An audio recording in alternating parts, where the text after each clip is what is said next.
Hello, and welcome back to this episode of This Healthy Life podcast. I'm so excited for my guest today. We're going to be talking about such an important topic about Lyme and tick-borne disease prevention. And she has this nifty tool that she's created that she's going to share all about that is going to help you on your journey to stay safe from Lyme. So welcome so much, Olivia Abrams. So excited to have you today and talk about your amazing work behind TiCK MiTT and all the lives that you're helping. So welcome. Thank you, Erica. So happy to be here and get to talk about this.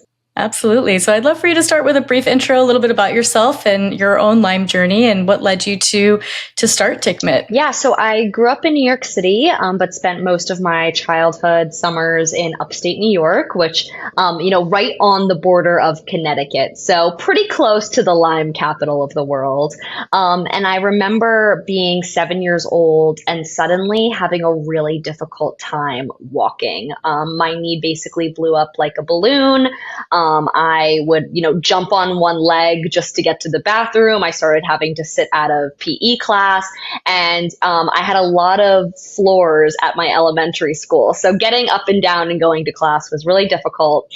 I believe it was in the fall, so my parents thought that I had maybe tweaked it in ballet class or gymnastics or in PE. And they started taking me to my pediatrician and to a number of orthopedists. Nothing was coming back strange in my blood work. I remember taking a number of x-rays and they would make me bend my leg and it was absolutely painful. I was screaming bloody murder. And I really became very afraid of needles after that experience, just getting blood test after blood test and basically being told, you're fine. And eventually I got a really bad rash on my face. It wasn't a typical quote unquote Lyme rash, which typical is not the right word because it only really shows up in 20 to 30% of people as an actual bullseye. But I do think that the rash indicated to my parents that it could be Lyme disease.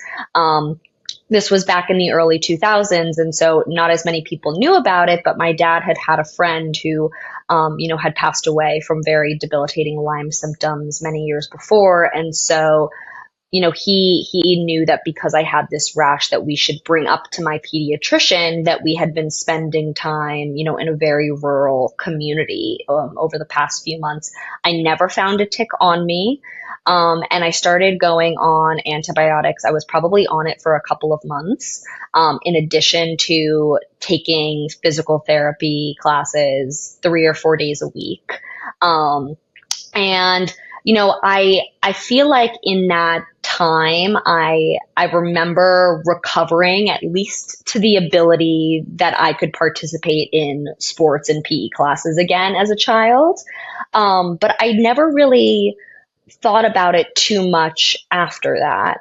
I think it was as I got more involved in the Lyme community that I started realizing, well, Lyme disease can have effect on your mental health. It can have effect on fatigue. It can have effect on your gut. And so I feel like I've kind of gone through this second wave, in the past few years of really understanding how has Lyme potentially affected my body in the longer term. And this really led me and my family on a number of journeys. I also grew up in a home with a parent with chronic illness. It wasn't Lyme disease, but I very much understood the strong effects of chronic illness and did not, turn a blind eye to it.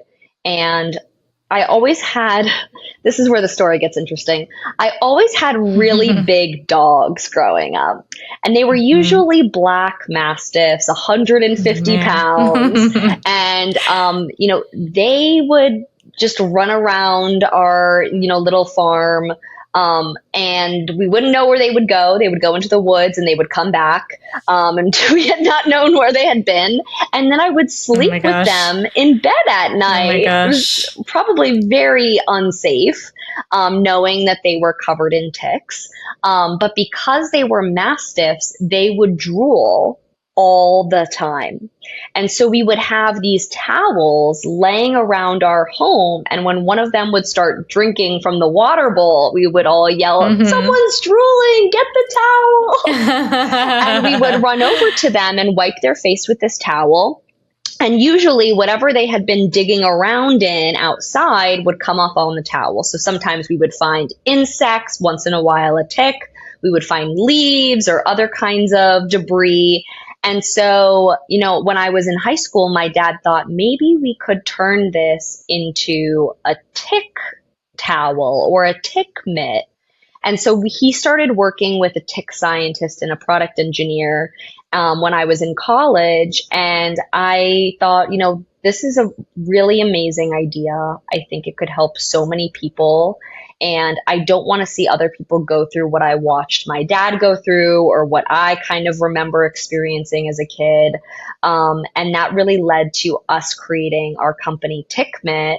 And what also got me very much involved in a number of Lyme disease organizations that I work with.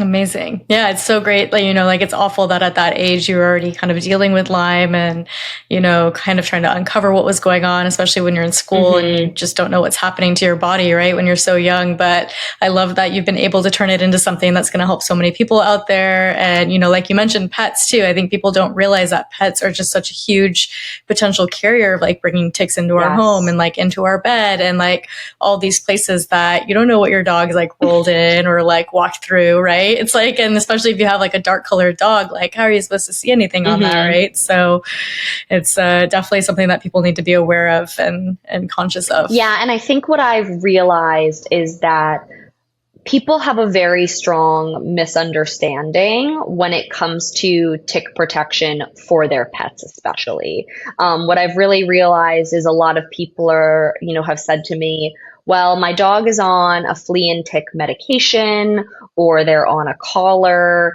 And so I don't have to worry about ticks or them coming into my home. And what I explain to them is, first of all, there is nothing on the market that is 100% effective. And with something so dangerous, you should be taking multiple steps of prevention and precautions. But secondly, the ticks only don't come into your home on your dog if they actually bite your dog, because that's what happens is the medications that the dogs are taking basically kill the ticks when they bite them from the bloodstream. And so if the tick doesn't bite your dog becomes a tick taxi and brings those ticks into your home. And so even if your dog is on medication or on a collar, you should still be doing tick checks to ensure that those ticks are not then transferred to any of the humans in your home. Absolutely. Yep. And so let's talk a little bit about TiCK MiTT. So tell us how it works and kind of what it is. So, and if you have one, always have one. Even more amazing. Yay. I always have one. So this is TiCK MiTT. I can't wait to get mine. Oh, yes. I'm so excited. It is a completely chemical-free mitten. And it's designed to work like Velcro. So it has really tiny loops in the mitten, in the fabric. And the tick's legs are actually shaped like hooks. And so they get stuck in the loops of the fabric. So you just rub it over your skin, your clothes, your pet's fur. You can even do it on your golf bag or your hiking gear. Even if your dog, gets into onto your couch or into your car, really any surface. And any ticks that are crawling stick to it. So it's just an easy way to find them and get them off of you before they actually embed or come into your home or into your car. And the reason that is so important is because ticks actually don't transfer disease unless they bite you. So once a tick has bitten you, you're very much at risk. We don't know exactly how long it takes for a tick to transfer disease. It can be 24 hours or it could be 30 minutes. So why risk letting those ticks bite you when you can be performing effective tick checks more regularly and a very quick and efficient way? Yeah, absolutely. And then so on average, when you use this, when you go places, how many ticks are you finding on your mitt? I mean, it really depends. There are definitely times where I don't find any because I just haven't been in a tick infested area. And there have been times where my dog or a customer's dog gets into a tick nest and I've seen 12 of them on this thing. It's so disgusting. Better on the mitt than on you though. For sure. Definitely. But, I think it's incredibly important that, we don't find ticks every time we're outside, but it only Yeah. takes one bite to severely impact your Yeah. life. And so Absolutely. using a TiCK MiTT or doing tick checks or putting on bug spray should be thought of the same way that we wear sunscreen and SPF. Yep, absolutely. Yeah. And I want to talk about that a little bit because it's like, I don't think people realize like much about Lyme disease. So like before I got Lyme disease, I didn't really know anything about it, much about it, right? Like I wasn't an outdoorsy person, and I got it on my third camping trip ever of my life in California, where we supposedly don't have as much Lyme, but we do. You do. Like we have a lot of it out here. It's like Lyme is everywhere. And, I think obviously people don't think about it and don't think that it's going to like upturn their life, right? Or like cause so many issues. And then it's not only Lyme disease, it's all the other tick-borne infections, like the co-infections that can be just as bad or potentially even deadly with some of the ones that are going around now, like the Powassan virus and things like that. And so, prevention really, really is key. So, spraying your camping gear, spraying your like clothing, all your gear with either permethrin if it's not something you're wearing, but like your socks or your tent and backpack and things like that.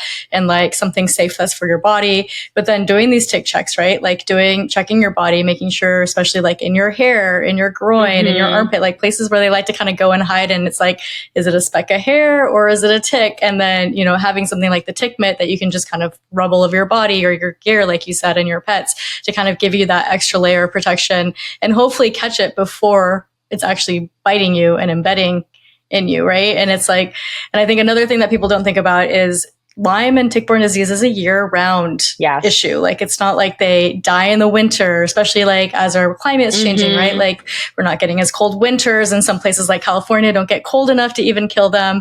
And in the fall too, like kids playing in leaves or like doing any like fall gardening, like that's like a great place to accidentally pick up some ticks. So this is just something that I think is just such an easy way to protect yourself, do that extra tick check, because once you get bit, it is a long road and you do not want to get bit. Yeah. Something I say all the time is people don't have the same awareness or thought process around tick-borne disease as they have with other diseases that are more 100%. Universally accepted, like breast cancer or Alzheimer's. And I think that's because in the variation of severity, but also the symptoms that people have. So, someone with breast cancer, they all have a very similar story. Maybe the severity is a little bit different, but they're experiencing something similar.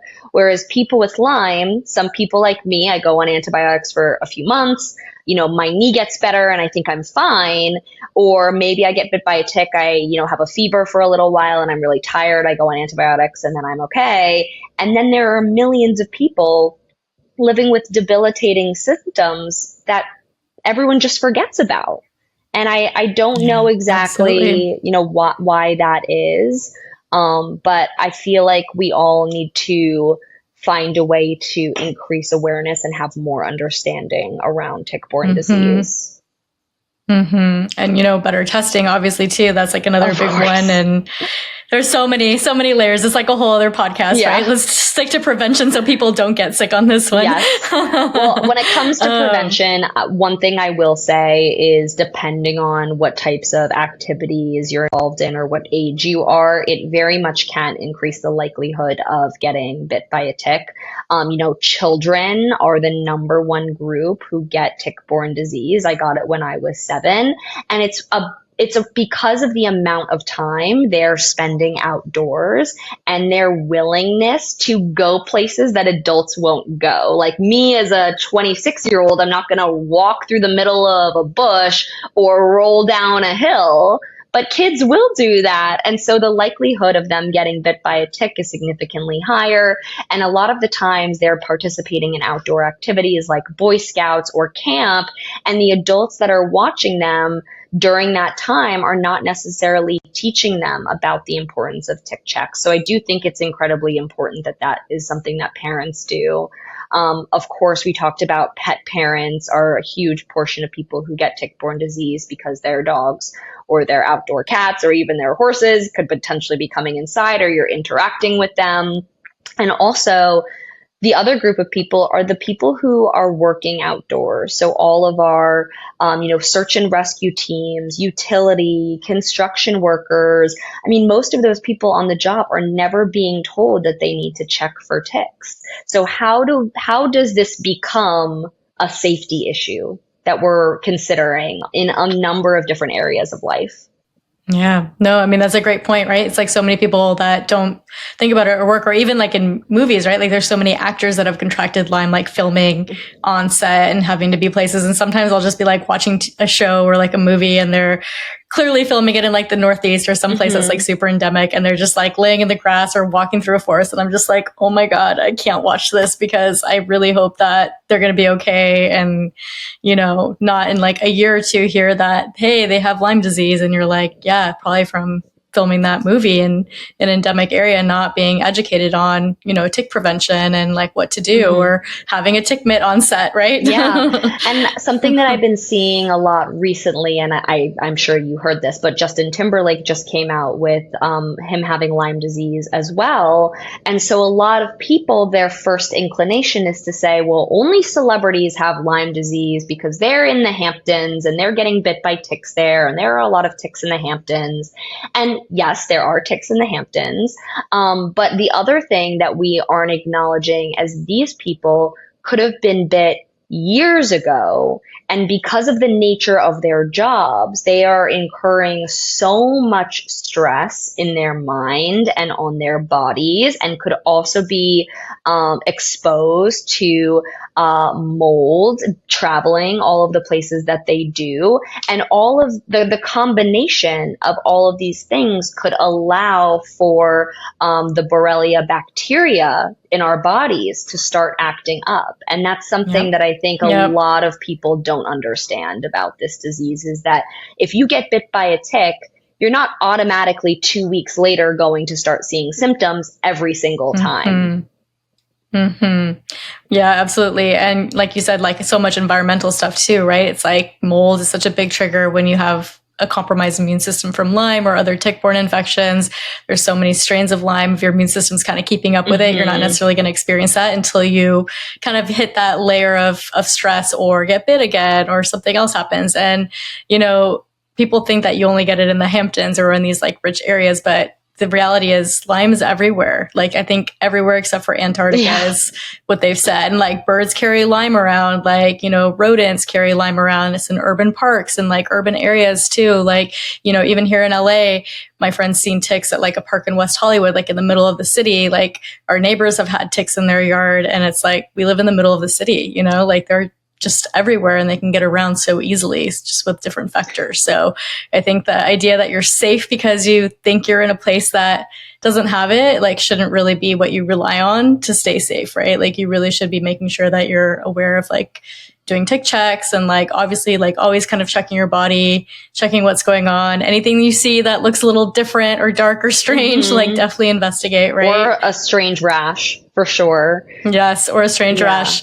And, ticks can be the size of a poppy seed, which I think like people think like, oh, a tick is big. I'll see it when it's engorged on me. But it's like the reality is they're like so tiny. And, I've seen pictures of them like feeding on like the line of like your eyelashes or like in your armpit. Like, how are you supposed to when someone tells me and notice that they are going to feel something the size of a poppy seed crawling on them, I don't know what to say, frankly. I'm like, I don't know why you're think not. that. You're not. But I will admit there definitely was a time growing up in the Northeast and having a dog, that I was under the impression that it was mainly a Northeast issue, and people who had to deal with them were pet parents.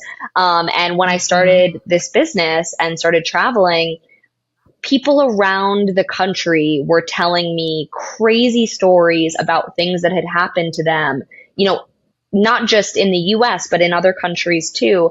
And I started seeing, okay, well, there's a giant pocket of Lyme disease in the upper Midwest, in Michigan and Illinois and Wisconsin and Minnesota are, some of the top 10 states with tick-borne disease. And, I kept getting sent videos of customers in the Sonoma area with their dogs covered in ticks, and massive issue up there. And then, I started having people in South Korea reaching out to me and trying to buy them. And I was like, I had no idea.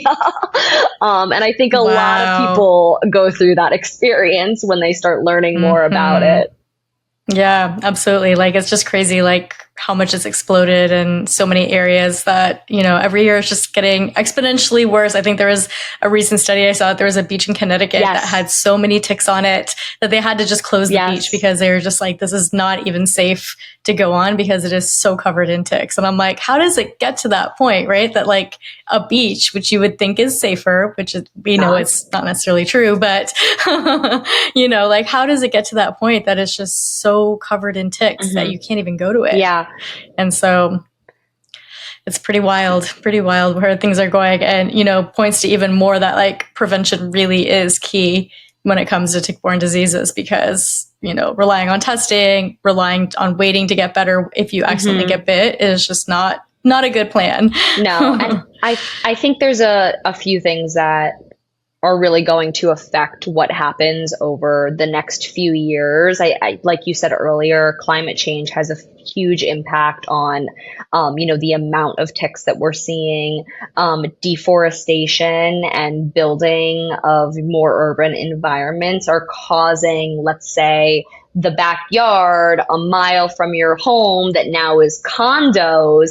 The ticks can't live there anymore. There's no one to feed their ecosystem. And so they are migrating, and now they're more likely to be in your own backyard or, in the little pocket of grass down your street. So there's a lot of things that are causing tick-borne disease to increase in numbers. And I really believe that in the next few years, it's going to become one of the main diseases in the United States. And I don't want that to scare people and deter them from spending time outside. We are human. We need sunshine. We need to, quote unquote, touch grass. But I think having the right prevention tools has given a lot of people who had that anxiety about going outside their freedom back. There have been so many people who have told me, oh, I stopped going to this park near my house because the ticks were so bad, or I don't mountain bike anymore, or this is why I would never get a dog. And I don't want something that is scary to take over your entire life. But if you're being smart about how you're protecting yourself, just like you are if you're walking down a sketchy street at night, just take the right precautions. Yeah, absolutely. So I want to talk a little bit more about TiCK MiTT. Sure. So, you mentioned that you got into this idea with your family, and you were also on Shark Tank. I was. With it. Yeah. So I'd love for you to share a little bit about that, kind of the process of, starting the company. I think you kind of started in your garage, and how you kind of took it to Shark Tank and have grown it to what it is now. Yeah, we started our company back in March of 2023 is when we officially launched. And we had spent many years before that kind of just working on the product itself. We worked with a tick scientist and a product engineer, and spent, every summer for years testing different fabrics on ourselves and on our own dogs. And so when people get a TiCK MiTT and they're like, this is just microfiber, and I have to explain to them that there has been so much effort and work put into this. And, the way that it differentiates is the microscopic sizing of the loop. So it's been designed to pick up ticks of all different species and sizes, from nymph to adult. We don't want you missing something the size of a poppy seed, because that's most likely what you are going to miss. And we started, just marketing this product towards, again, pet parents in the Northeast. And we started to realize how massive the problem really is, and slowly started getting more involved with a number of organizations. So I serve on the board of Project Lyme, which is a nationally recognized Lyme disease organization. They do a lot of work around awareness and education. I started getting involved in the Center for Lyme Action. We're doing, state and federal lobbying. Actually, right now, the TiCK Act is being reviewed. So hopefully that gets passed. The TiCK Act allows basically federal funding for any research project towards tick-borne disease. And it has taught me so much about how people have suffered and how many people are suffering, and has given me really an amazing experience and look into all of the doctors and research that is happening.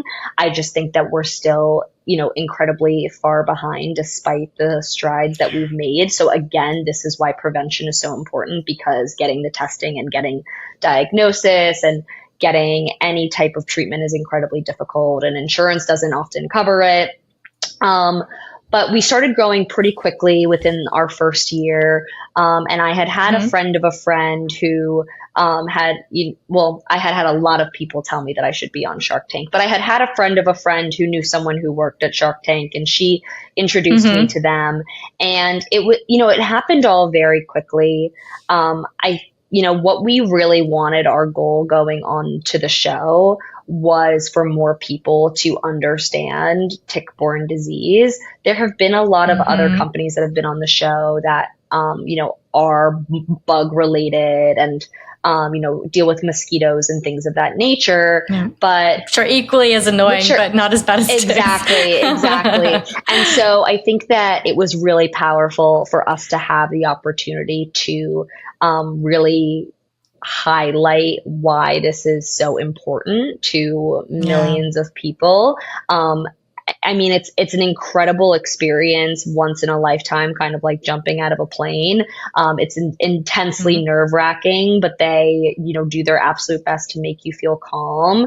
We were able to get 2 offers from Mr. Wonderful and from Barbara. But I just don't think that the sharks really understood how big this problem truly is. And even though Barbara had acknowledged that her son had Lyme disease as a kid and was very seriously ill, I think that, again, a lot of people come back to, this is a Northeast issue that affects pet parents and children, not this is a global epidemic that in 5 years or so is going to affect, millions and millions and millions of people. The CDC. I think it's already affecting millions, right?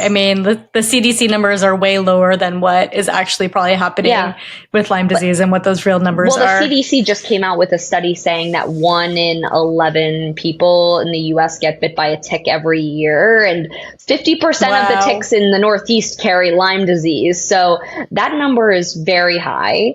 But and if they don't carry Lyme, they often carry some of the co-infections. Or they carry both. We don't know. They have a whole host of goodies in there. Yeah, but really, I think that our goal is to just provide chemical-free solutions to keep people and pets safe, and to increase education around this issue, and hopefully stop a lot more people from getting tick-borne disease. Absolutely.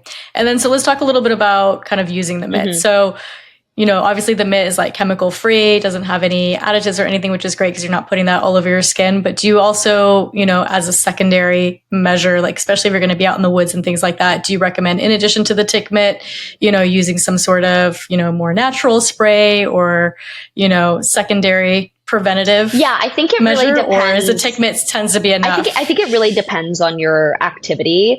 If I'm just hanging out in my backyard or going on a walk with my dog, I may, especially if I'm not going to be in like high grass, I would probably feel confident enough just to use the TiCK MiTT.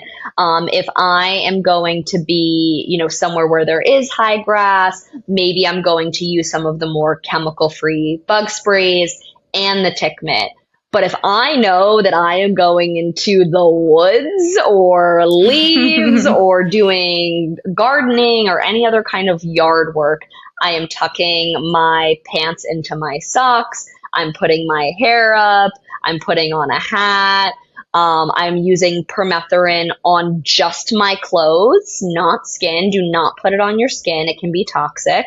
And then I'm using the TiCK MiTT if I'm going to be out all day, every couple hours, just kind of like how I would reapply bug spray or sunscreen, and definitely before I get into my car or into my home. So I think depending on the level of activity, you can use, XYZ prevention. There are definitely times where I would feel comfortable just with the TiCK MiTT, and others where I'm like, I need everything that is out there to save yes. me. You're like, I'm not messing with this again. And then, so let's talk about caring for the TiCK MiTT. So, I mean, you mentioned that sometimes you found like up to 12 ticks, like maybe more on there. So what do you do with them once they're like on the mitt? Like, how do you get rid of them? Do you throw them in the dryer? Yeah, like, what do you do? My dad is very woodsy, and he will stand there and just pick them off the mitt with his hands and throw them into the woods. And I'm like, you are crazy. But one great thing about the TiCK MiTT is it does come with this little dryer bag. So you can put the mitt right into the bag and never have to touch the mitt and in the ticks. And then you put it into the dryer, and the heat actually kills them. So it can be very difficult to kill ticks. Heat kills them, which is why a lot of people who are much older than us used to like put fire on their arms. And if they saw a tick, like all the time, people are like, we used to light those things on fire and burn our skin. I'm like, I get the premise. Still not smart. So once you're like, you don't need to do that anymore. You have the TiCK MiTT now. So once the ticks are dead, you can kind of just shake them off of the mitt. Other people will prefer to like pick them off with a tweezer and flush them down the toilet, or put them, if they're going to be on a camping trip, putting them into like a little glass jar with alcohol is a great way too, if you don't have access to a dryer or a toilet, if you're going to be camping for a little while. But there are a lot of ways to deal with them. I'm kind of, once you have the ticks on the mitt, it's really up to you to do what you see is best. So if you hate them so much and you want to just light the whole mitt on fire, I'm not going to be upset. People have told me they would do that before. Or they're going to pick off the ticks and, take a torch to them. And, they deserve to go through that. I don't know that I could touch the ticks. I don't know that I could handle them. I think I would give them a fiery death in the dryer. And then I've seen there was a video online where someone took a tick and taped it to a mini rocket ship and sent it up into space. It was so funny. That sounds nice. I was like your dad just setting him free. I was like, why are you putting him back out there to like crawl on someone? I'm like, they should be killed. Like if you can counter a tick, you should. If it's bitten you, do not kill it. Like, save it, send it in for testing so you know what to treat yourself with if it has attached. But if it has not attached to you, kill those or flush them down the toilet or heat them in the dryer, because one less tick on earth that can do harm to someone, Definitely, right? For sure. Yeah, but it's reusable, it's machine washable. It lasts a couple of years. I usually find that the majority of people who have them have one or two on hand at all times. So what typically ends up happening is someone will buy two and they'll have one for their dog and one for themselves. Or if someone has a family of four, my fiance likes to golf. He brings one with him golfing. I like to go on long walks with my dogs. I bring one for me. Little kids can bring them to soccer or to Boy Scouts. And so everyone in the family kind of has their own.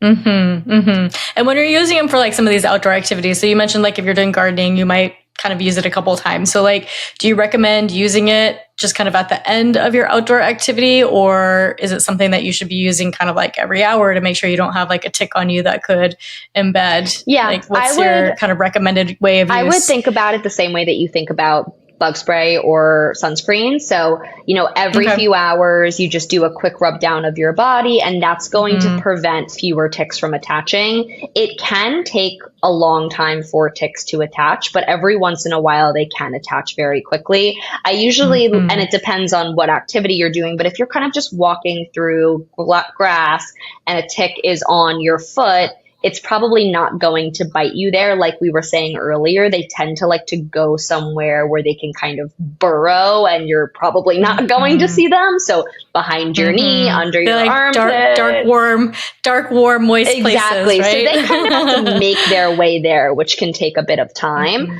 So just, if you're going to be out all day, using it a couple of times, every few hours.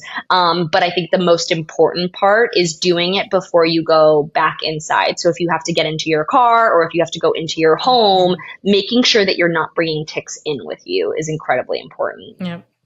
Yeah, absolutely. And yeah, you mentioned like the dryer, right? Like you can put the mitt in the dryer, but I think that's super important with like people's clothes as well. So people think like, oh, I can just throw my clothes in the washer and that'll kill the ticks, like they'll drown. But no, it doesn't. The only way you can do it is if you've been outdoors. It's really good to get in the habit of getting home, putting all of your clothes in the dryer. I think it's like at least 15 minutes. Yeah, I would say like 10 to 15 what they recommend. Yeah. 10 to 15 minutes. And then you can wash your clothes because that's what's going to kill the ticks if you had any on your clothes. But if you use a tick mitt, you don't have them on your clothes. Yeah, you can do it off your clothes. I've definitely had people who are like, so what, I just get naked and rub this mitt all over myself? I'm like, no, the whole point is that you don't have to do that. You can just rub it on your clothes and your skin and your hair and your dog. It's kind of just a, one for all.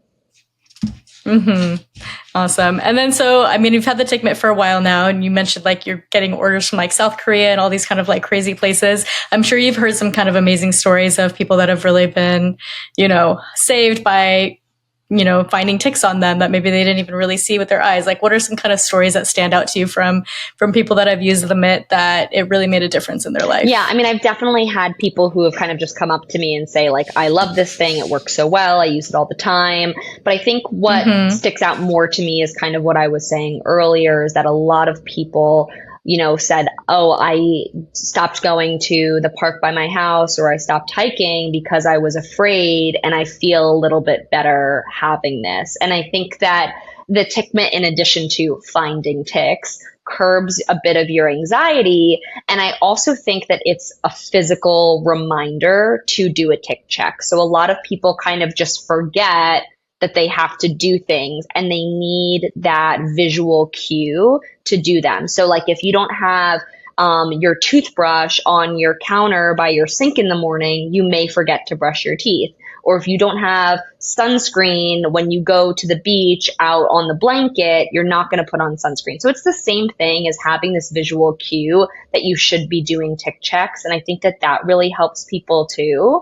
But the amount of disgusting stories that I have heard from people before they bought their TiCK MiTT, which I'm pretty sure convinced them to buy it, about tick experiences is awful. I've had people tell me that they've had their dog, basically put their nose into a tick nest and become entirely covered. I've had someone tell me that they brought a tick into their bathroom and their tick gave birth in their bathtub. And mind you, ticks have 2,000 to 3,000 babies. So I don't know how you get rid of that. It's like the horror film. It's like, that's and I feel like I've also just become the person that, a friend of a friend of a friend will call me and be like, so I was in Connecticut this weekend and I had a tick that bit me. So what do I do now?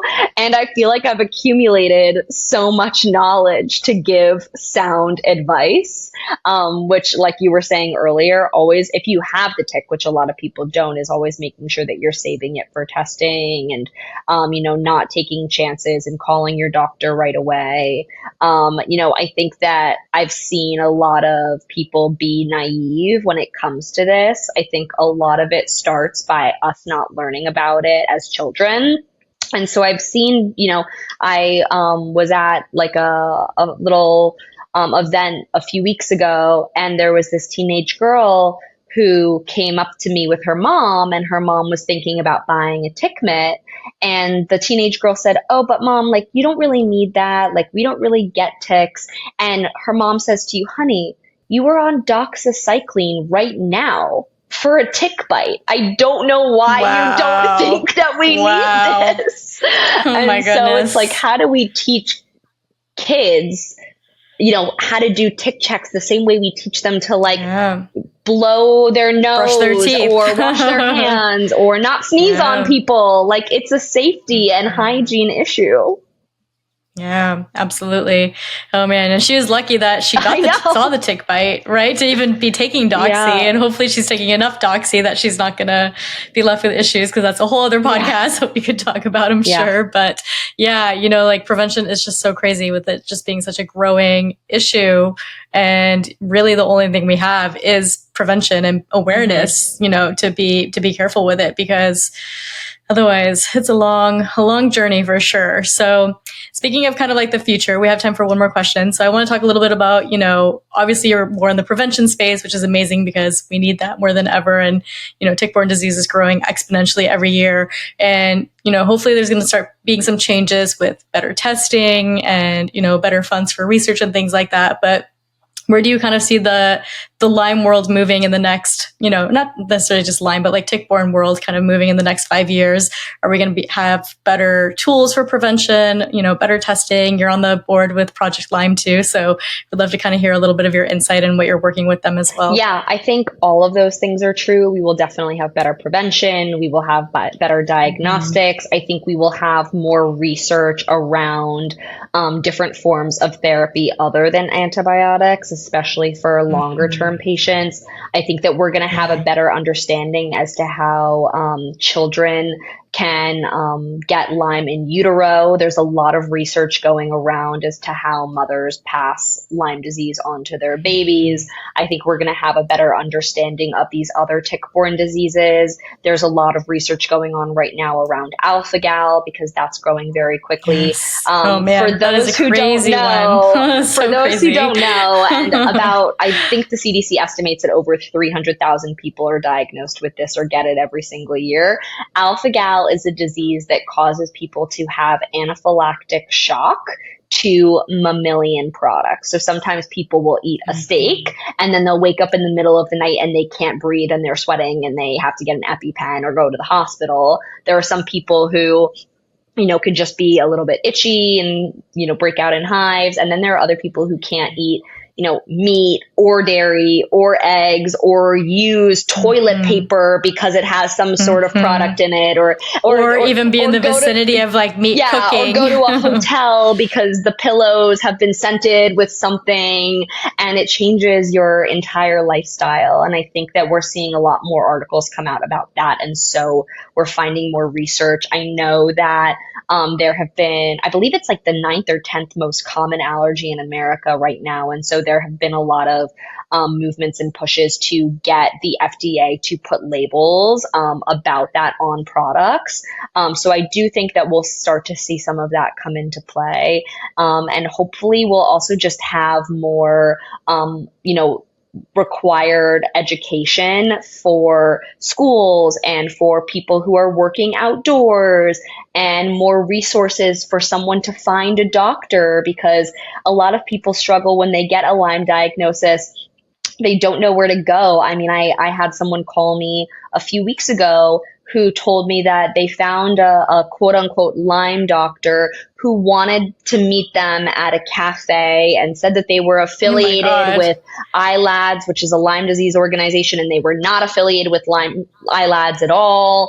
And so I think we might start seeing more regulation and training required for people who are treating tick-borne disease the same way we have cardiologists and oncologists and all of those types of specialties.